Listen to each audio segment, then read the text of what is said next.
pessoal, como é que vocês estão? Tudo beleza? Professor Fabiano, do Instituto Federal de Hortolândia. Vamos agora iniciar aqui, pessoal, aulas com usinagem convencional, tá? Basicamente a gente vai ver o torneamento, tá legal? E depois a gente vai ver um pouco também de furação e um pouco de roscamento.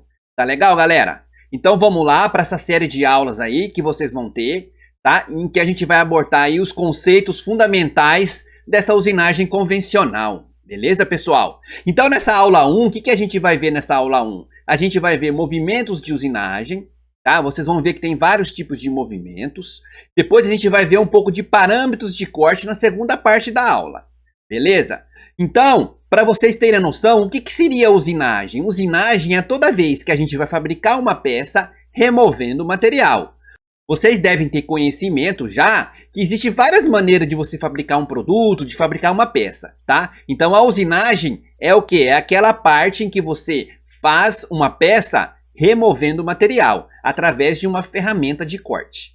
Beleza, pessoal? Então vamos lá para essa primeira aula, ver aí como é que funciona esses movimentos na usinagem. Beleza, galera? Vamos nessa! Então aqui, pessoal, a gente vai ver qual a condição fundamental para que você consiga promover a usinagem, tá? Então a primeira coisa é o quê? Você ter movimentos relativos entre a ferramenta de corte. O que seria a ferramenta de corte, pessoal?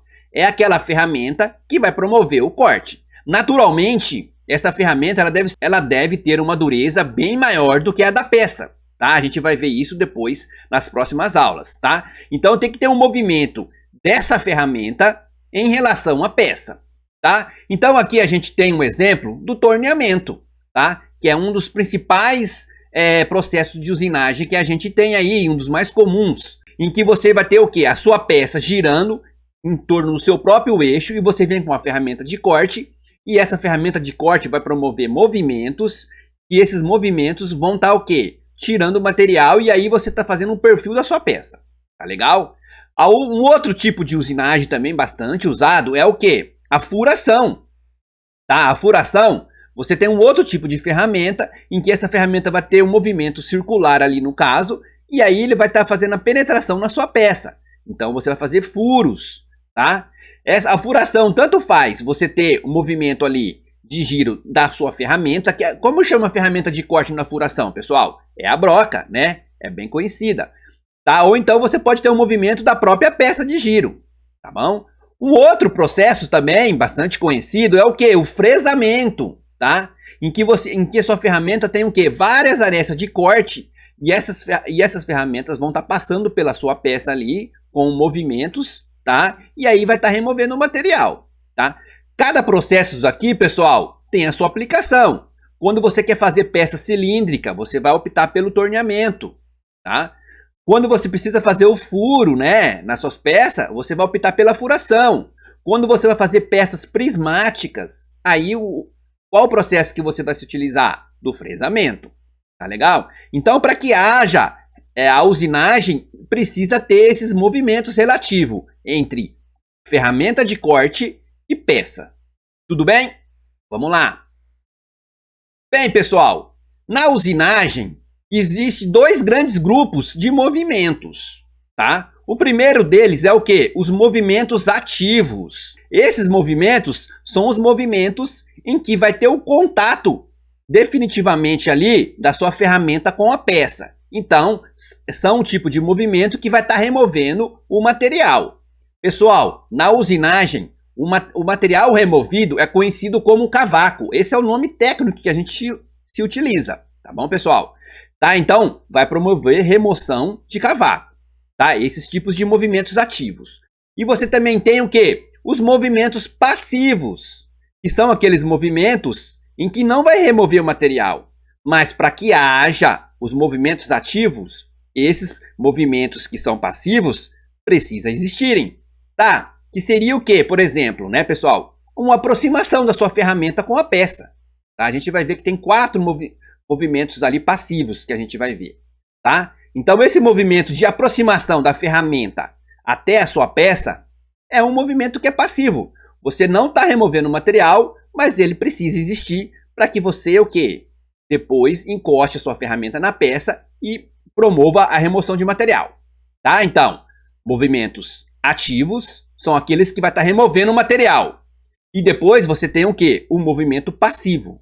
São os que não efetivamente estão removendo o material, mas são fundamentais ali para que haja depois ali o contato da peça com a ferramenta. Beleza?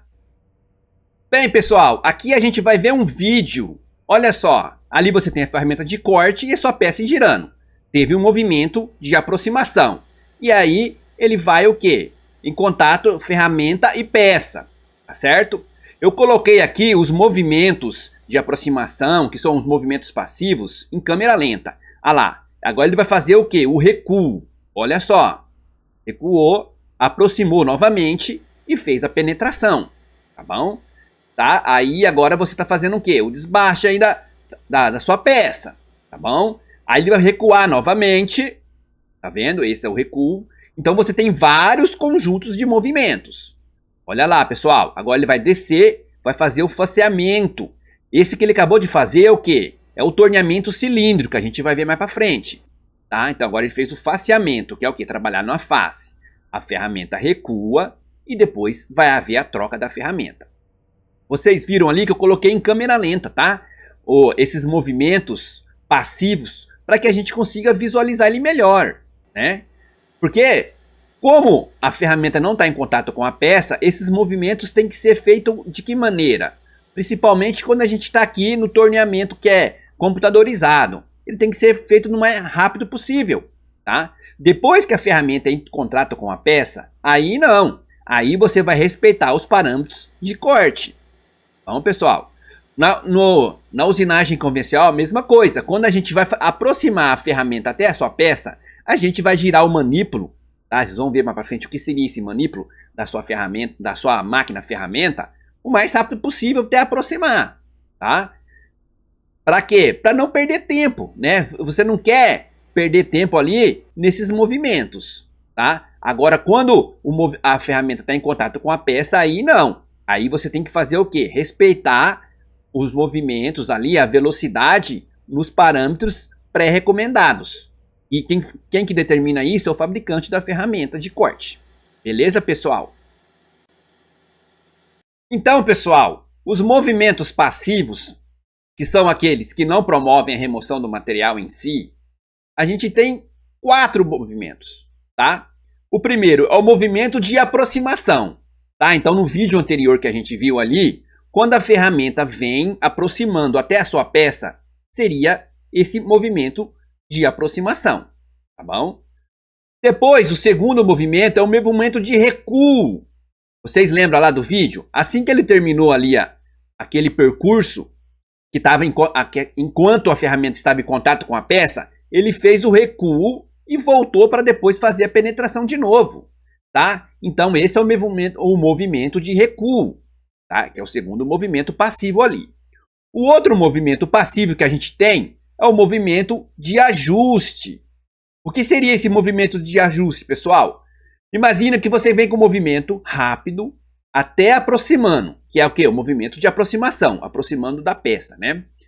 É o movimento de aproximação. Depois você tem que fazer o quê? Um movimento mais devagar, para o quê? Para determinar qual que é a espessura de material que você vai remover ali da sua peça. Então esse é o movimento de ajuste. Tá bom, pessoal? E por fim, o movimento de correção. No movimento de correção, imagine que você está fabricando várias peças, tá? Isso você tem lá na indústria, né?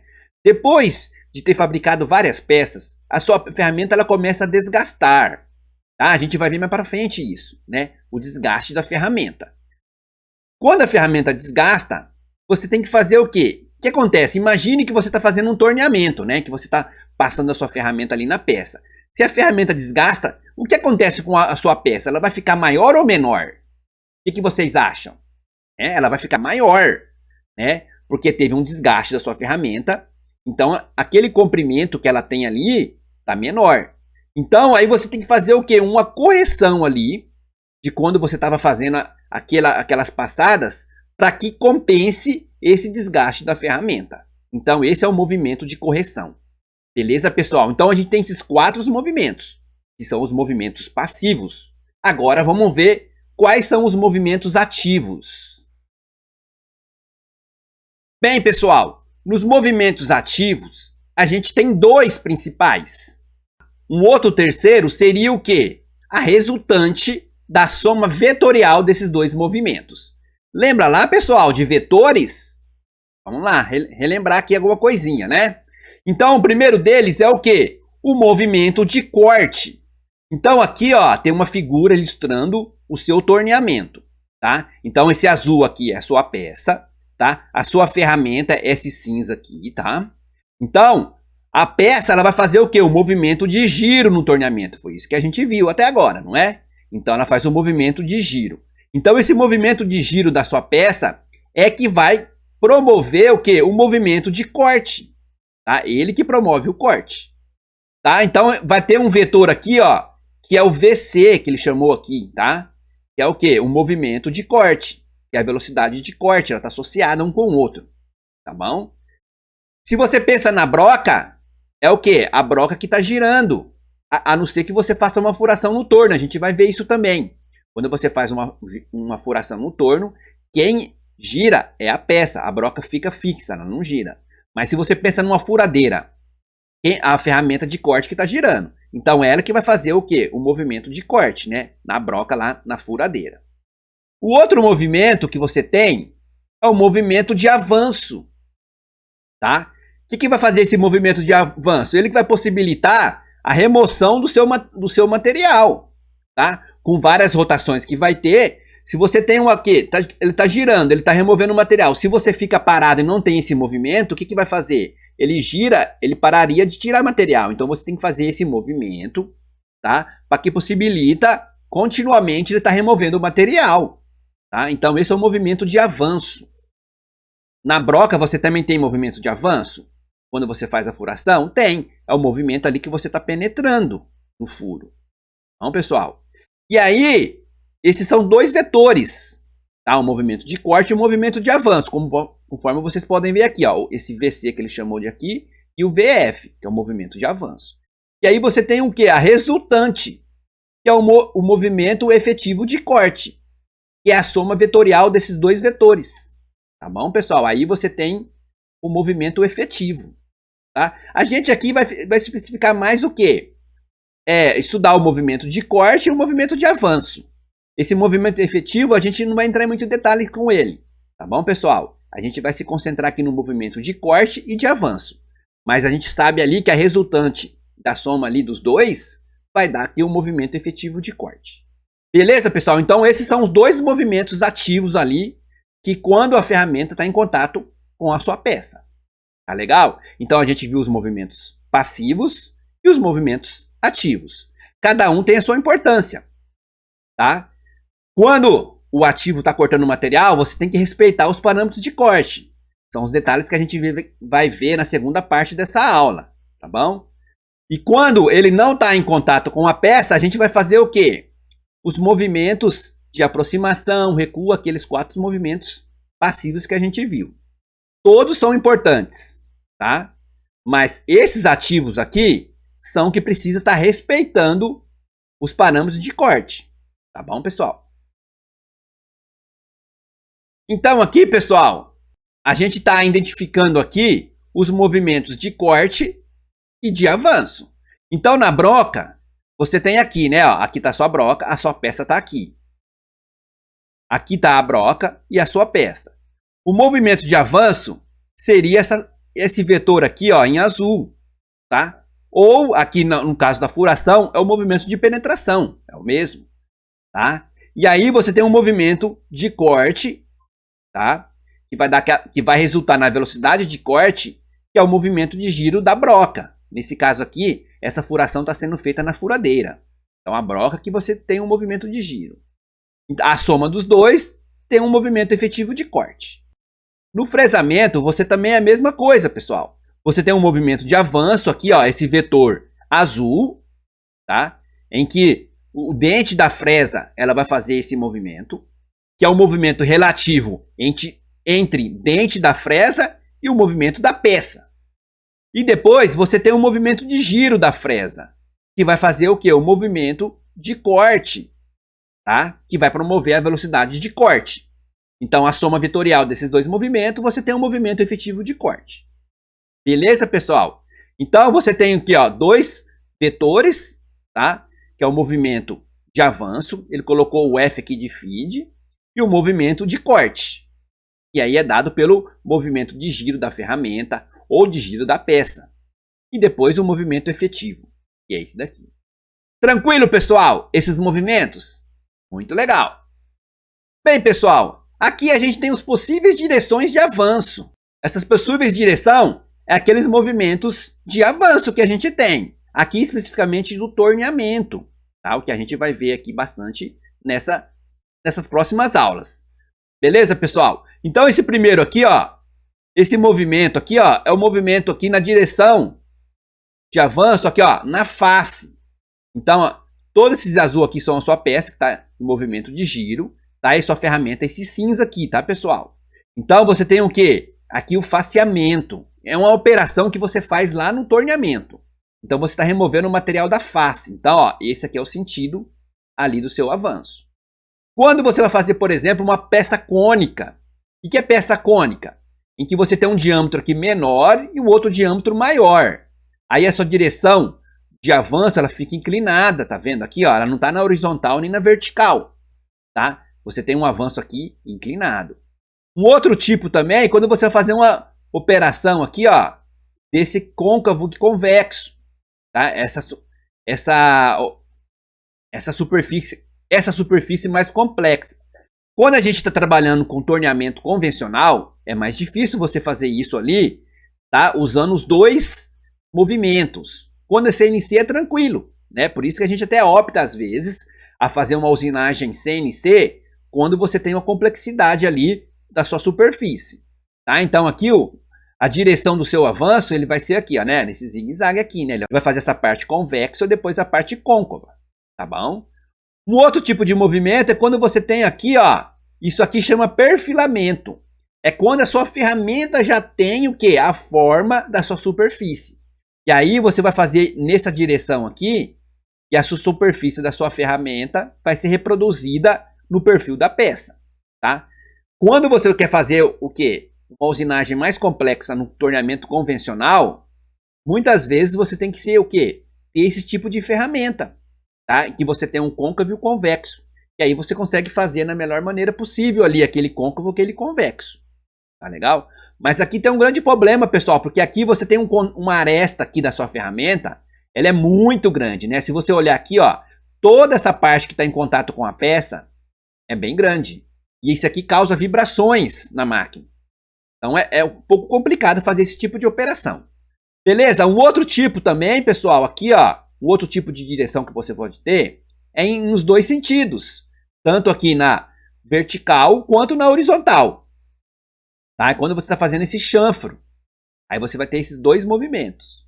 Beleza, pessoal? Um outro tipo de direção que você tem ali, do seu avanço, qual é? Quando você vai fazer um canal. Tá vendo isso aqui, ó? Isso aqui é um canal. Você vai fazer com esse tipo de ferramenta aqui, conhecida como bedame. A gente vai ver mais pra frente esse tipo de ferramenta. Tá? Então você faz a penetração aqui do seu bedame na peça. Então aqui vai ser o seu sentido de avanço.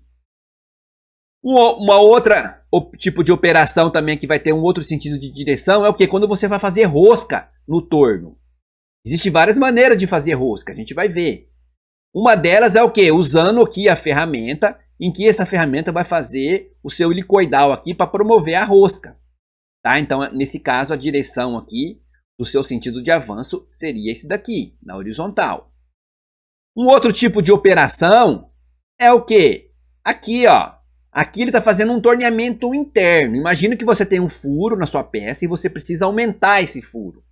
Ou dar precisão nesse furo. E aí você vai se utilizar ali do torneamento interno. Então, essa aqui é uma ferramenta interna. Então, ela está aqui removendo o material internamente. Então, o sentido de movimento é esse daqui, na horizontal. Tá? Aqui, ó, no caso da furação no torno, né, a sua peça está girando. Foi aqui que eu falei aquela hora, pessoal. Aqui é a sua peça que gira, não é a broca que gira. você tem a broca girando quando é furadeira. Quando você vai fazer uma furação no torno, quem gira é a sua peça. Tá? Então aqui é o sentido, ó, de penetração da sua broca na peça, que é o sentido de avanço. E por fim, aqui o último exemplo que a gente tem é essa ferramenta aqui que chama recartilho. Isso aqui é quando você vai fazer uma operação para dar saliência ali no seu material, para que ele fique uma superfície bem áspera para melhorar o pega, tá? Quando você vai poder pegar ali, por exemplo, no manípulo, alguma coisa do tipo, e você não pode ter aquele escorregamento da sua mão, alguma coisa desse tipo. Aí você se utiliza desse tipo de operação aqui, que chama recartilhamento, que é através da ferramenta chamada recartilho. Tá? Então, nesse caso aqui, ó, o movimento aqui que você tem é um movimento aqui, nesse sentido aqui de giro, aqui, tá vendo? Ó? Porque essa ferramenta aqui, ela vai girar. Assim como a peça gira, essa ferramenta também ela tem um giro. Beleza, pessoal? Então, esses são o quê? As possíveis direções que você tem aí no seu avanço. Tá? Vocês vão ver que tem, dependendo de várias operações que você pode fazer, essa direção ela vai estar mudando. Dependendo ali para suprir a sua necessidade ali da sua superfície da peça. Beleza? Bem, pessoal, então visto esses movimentos, os ativos e os passivos, eu tenho aqui uma reflexão para a gente pensar. Quais movimentos são associados ao tempo total da fabricação de uma peça? Tá? A gente tem os movimentos ativos e os passivos. Só que na indústria, por exemplo, pessoal, principalmente na indústria que trabalha com produção, tá? O que seria uma indústria que trabalha com produção? Está fazendo várias peças. Tá? Ali o tempo de fabricação de cada peça é muito importante. Tá? Porque o que a gente quer hoje? A gente quer fabricar cada vez mais rápido e com qualidade. Tá? Isso que é para a empresa se torne competitiva no mercado, é isso que ela busca. Tá? Então você tem que pensar nesses movimentos. Quais os movimentos que são ali, que são mais importantes ali no sentido de tempo da peça? O que vocês acham? Hein? Pensa aí um pouco, para o vídeo e pensa. E aí você solta o vídeo para ver se é aquilo que você pensou. Bem, pessoal, a gente viu que tem os movimentos ativos e os passivos. Tá? Os ativos são os movimentos que estão o quê? Cortando o material, tá removendo o material, removendo o cavaco, né? Que é o material ali que é removido ali da sua usinagem. Tá? Esses movimentos ativos, eles têm que respeitar o quê? Os parâmetros de corte que a gente vai ver aqui na segunda parte da aula. Então você não pode, por exemplo, usar um parâmetro muito alto ou muito baixo. Você tem que usar aquele especificado, aquela faixa especificada. É claro, pessoal, ó, muita atenção aqui. É claro que quando você vai fazer uma única peça, imagina que você trabalha numa indústria que trabalha com manutenção. Você vai fazer, deu um problema numa peça tal. Você vai lá, pega o desenho dessa peça e vai fazer aquela única peça. Se você está variando esses parâmetros de corte, né, pessoal? Se você colocar mais ou a menos, não tem tanto problema. Porque se você demorar um pouco mais para fazer aquela peça, não é uma soma sucessiva de várias peças. Imagina quando você vai fazer muito mais peças, que é uma produção. Se você gasta mais tempo naquilo ali para fazer aquela peça, aquela soma de gasto a mais vai ter um resultante muito maior. Tá? A sua ferramenta, por exemplo, quando você aumenta muito esses movimentos ativos, ele pode sobrecarregar a sua ferramenta. Se você está fazendo uma única peça, isso não tem problema. Muitas vezes. Né? Agora imagine que você está fazendo várias peças, né, numa produção. É muito mais importante. Tá? E os movimentos passivos são os movimentos que você vai fazer o quê? Não está removendo o material. E aí esses movimentos tem que ser o mais rápido possível, para não perder tempo. Se você está trabalhando com uma única peça, no mesmo caso, se você está fazendo lá na manutenção, vai fazer uma única peça da máquina que está em manutenção, né, que quebrou alguma peça lá. Aí esses movimentos não tem que ser tanto detalhados, né, não tem que ser tão rápidos para fazer, porque você não vai gastar tanto tempo. Agora, imagina que você tem máquinas, pessoal, que fazem 5.000 peças por dia. Então, se você gasta um tempo a mais nesses movimentos passivos que não está removendo o material, essa soma de tempo a mais, você vai produzir muito menos. Então você não pode perder tempo. Por isso, então, aquele vídeo que eu passei em câmera lenta, né, naquela parte que tem um movimento que é passivo, ele vai muito mais rápido. Eu vou soltar o vídeo aqui daqui a pouco, vocês vão ver. Ele faz um movimento bem rápido, isso no caso lá do torneamento CNC, para não perder tempo. Tá? Então, nós temos que aproveitar nesses movimentos passivos e fazer movimentos rápidos para não perder tempo. Então, o tempo de uma peça, ela está o quê? Condicionada mesmo nos movimentos que são ativos, tá? Porque esses a gente não pode estar variando muito, a gente tem que respeitar aquela faixa ali de tolerância de mínimo e máximo dos parâmetros que o fabricante da ferramenta normalmente nos fornece. Bem, pessoal, aí ó, agora a usinagem ela tá o quê? Ela não tá em câmera lenta. Essa parte eu não tinha colocado em câmera lenta, mas olha só o movimento agora, que são os passivos. Olha só como ela vem mais rápido, né? Daquela hora que eu tinha colocado em câmera lenta. Então esses movimentos passivos eles têm que serem feitos o mais rápido possível, para que não perca tempo, né? Agora, quando é os movimentos ativos, você tem que respeitar os parâmetros de corte. Beleza, pessoal? Espero que vocês tenham gostado. Vamos ver a segunda parte agora da aula, que a gente vai começar a entrar o quê? Nos parâmetros de cortes. Beleza? Até mais, galera!